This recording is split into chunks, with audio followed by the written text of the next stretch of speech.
Hello, everyone. Welcome back to the channel. Today we're going to be reviewing the song Granite by Sleep Token. I'm going to give you my thoughts on um, the song itself and kind of the story behind it because I have some theories about what this could mean in the grand scheme of the Sleep Token lore. I think this is a very significant song, and I know that on my first go through of this song, um, I thought it was a bop, but when I look into the lyrics, I started to see something that kind of came to the forefront. So we'll get to that after I let the song play through. But let's go ahead and hop into it. Full screen it here. Okay.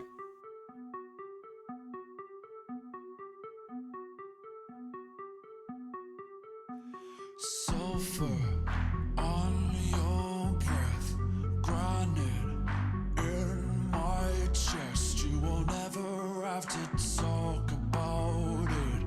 You'll never want to talk about it. Fury, too damn late.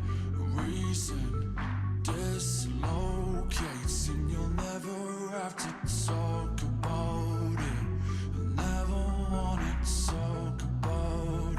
I was more than just a body in your passenger seat, and you were more than just somebody I was destined to meet. I see you go half blind when you're looking at me, but I am between the second-hand smoke and the glass on the street.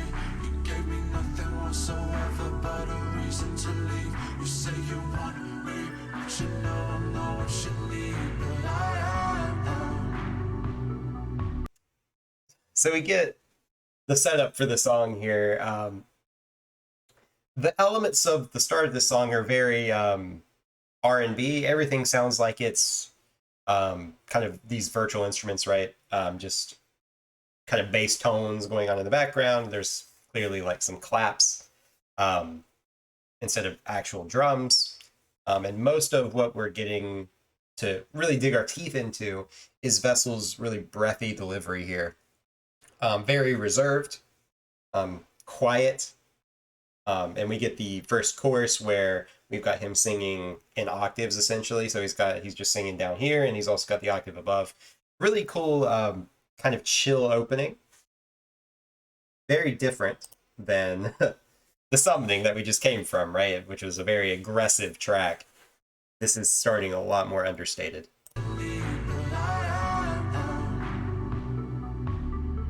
When you sit there, acting like you know me, acting like you only brought me here to get below me. Never mind the death threats, plotting at the door. We'd rather be 6 feet under than be lonely. And if you had a problem, then you should have told me. Before you started getting all aggressive and controlling. You only drink the water when you think it's holy. So keep an eye on the road, or we will both be here. More than just a body in your passenger seat, and you were more than just somebody I was destined to meet. I see you go half blind when you're looking at me, but I am between the second-hand smoke and the glass on the street. You gave me nothing whatsoever but a reason to leave. You say you want me, but you know I'm not what you need. But I am. Oh yeah. So this is a very produced track. There's not many like actual instruments in it, so much as there are like synths, and even the drum beat, right, sounds kind of like it's a kind of like a trap drum beat where they've got the programmed drums, which is great. I think this is a super catchy song. It's kind of wild to me um, to hear this because they released this right after the summoning, which I think may be somewhat intentional because the summoning got so much attention that to then release this, which is almost a mix of like R&B and like top 40 type sounds, like it's almost a pop track at this point, especially with the way that like Vessel's got some flow right in the second verse. It's very unique, very catchy. It's definitely been stuck in my head since it released for a good portion of the time that I've been listening. I'll come back and listen to this song It's a little bit easier listening than some of the rest of the album. Um, I might get a little bit of hate for this, but me and my fiance agreed that this kind of sort of sounds like Taylor Swift. I'm not saying it's exactly Taylor Swift. It's definitely like much better than Taylor Swift's music, but it's got a vibe to it that does kind of sound like some modern Taylor Swift stuff. Kind of giving you that pop element, which I think they use very well here. Now we're about to go into like the ending section of the song, and there's a sound that I want you to think in your head. You'll probably know when it hits. Like, what does this sound like? Because it's a very unique sound. I think it gives us some imagery. So I'll point it out when we get there.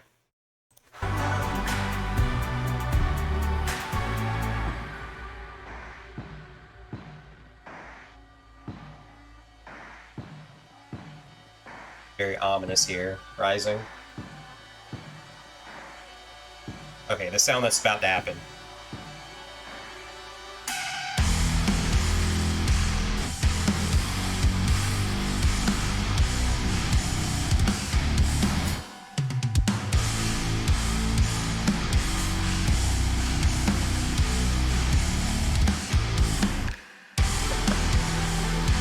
I love that snap there. Everything cuts out.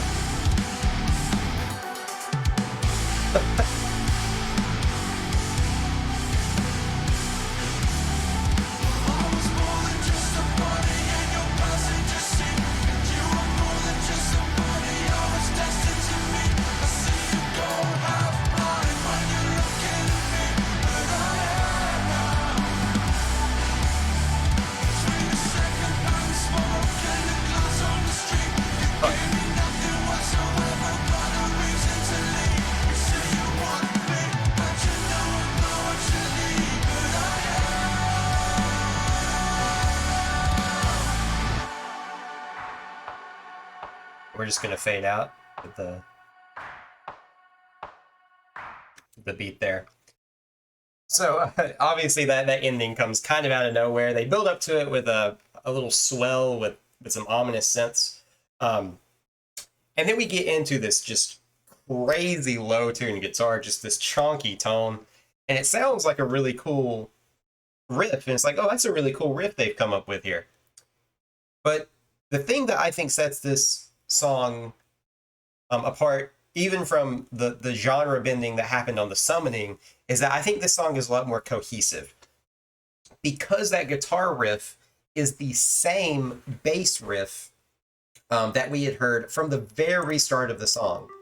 Whenever it kicks in, Sulfur on your breath, granite. the bass you hear underneath this, that's just the guitar riff, which I think is genius. It really makes the song a complete package, and it shows what you can do with genre bending to keep the same sounds or the same melodies and rhythms sounding fresh, because they didn't have to write a new riff. They just transposed it to a heavy guitar, added back twos, crazy drums, right? And it's the same chorus. Just now, it's more intense because we've increased the intensity of the underlying instrumental. So once again, the song is great, catchy, heavy. I don't know what more you could want out of a song. And once again, I didn't really talk about this guy too much yet, but we do have this man here who is armored up. It looks like his head is encased in a block. Don't really know what that's about. Maybe we'll dig into it a little bit as we get to this next part, where I'm going to talk about the lyrics, because I mentioned at the start of this this analysis that I think there's something very significant happening in this song. So we get the opening lyrics here.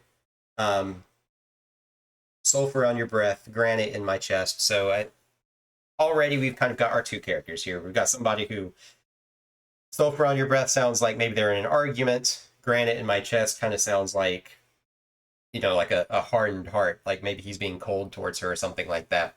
And we've got this ominous kind of repetition here of, you will never have to talk about it. You'll never want to talk about it. Fury too damn late, reason dislocates. And then this is even more ominous. Soon you'll never have to talk about it. You never want to talk about it. Um, so this very clearly sets up to me an argument. And what I see in the chorus, which is repeated over and over, I was more than just a body in your passenger seat. You were more than just somebody I was destined to meet. I see you go half blind when you're looking at me, but I am. This sets up some car imagery.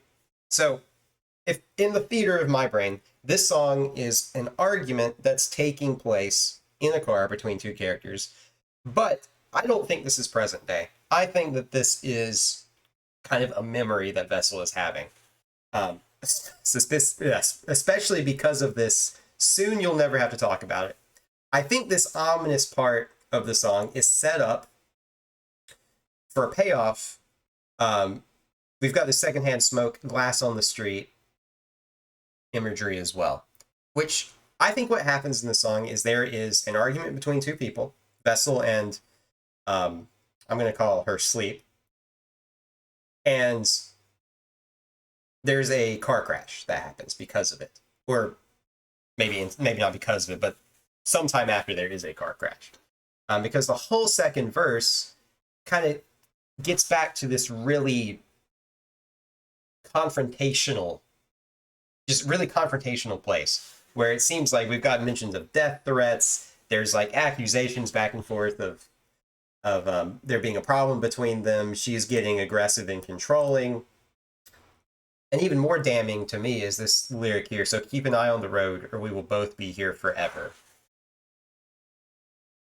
So what I think is happening is we're looking back in the past. And the rest of this album makes me believe that the entirety of Sleep Token's discography, so Sundowning, This Place Will Become Your Tomb, and Now Take Me Back to Eden, are about Vessel dealing with the death of his loved one, whoever she is.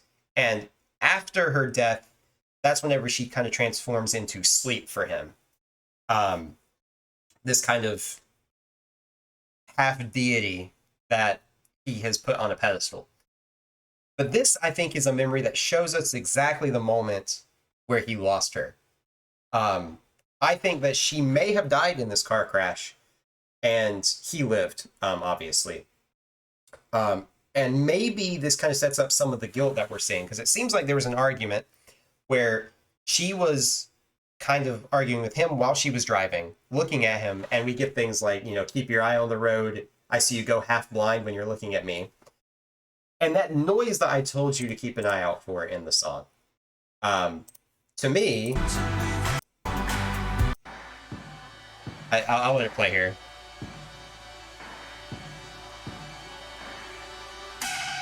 That noise right there. In my brain, that sounds like brakes squealing. I don't know if it's supposed to be that, but everything about the lyrics make me think that that's what this song is setting up. So with that in mind, I did pull up a 2D rendition of the album artwork. We've got a lot going on here with this dude. I think maybe the two axes are supposed to represent like the both of them fighting. I think it's really up to interpretation what this box on his head is supposed to be. I'm assuming it's made of stone. It's very ornate and intricate. I'm thinking the best thing I can think for this is maybe this memory is something that he's locked away. It's something he doesn't want to remember, so he kind of encases his head, or encases this memory in granite, in stone. And it is in this ornate box, this moment in time. And in some ways, maybe he's trapped in that moment in time. Maybe this is what manifests sleep, this car crash, her death. That's my best guess. It does, because I was just curious, okay, well, what is granite used in most frequently? I see building monuments, maybe like building bridges and pavings. I don't know what's really significant there. The monument thing is what I latched on to, because maybe he's taken this moment in time and has memorialized it, right? I think maybe that's kind of what's being portrayed. That's what this image tells me based on the lyrics of the song. So Um, I'm curious if any of you have a different theory about what's going on here. If you disagree with me, I'd love to hear what you think about the song as well. I think it's a bop and a banger all in one. The first half is a bop, the second half is a banger. So I really like the combination of styles here. It works really well, and there's a lot of storytelling going on in this song beyond just the lyrics in the music and in the figure that we get to see. So that is Granite. Great song. Next time, I'm going to move on to Aqua Regia and kind of do the same kind of analysis here because there's some things to dig into there as well. So I will see you then.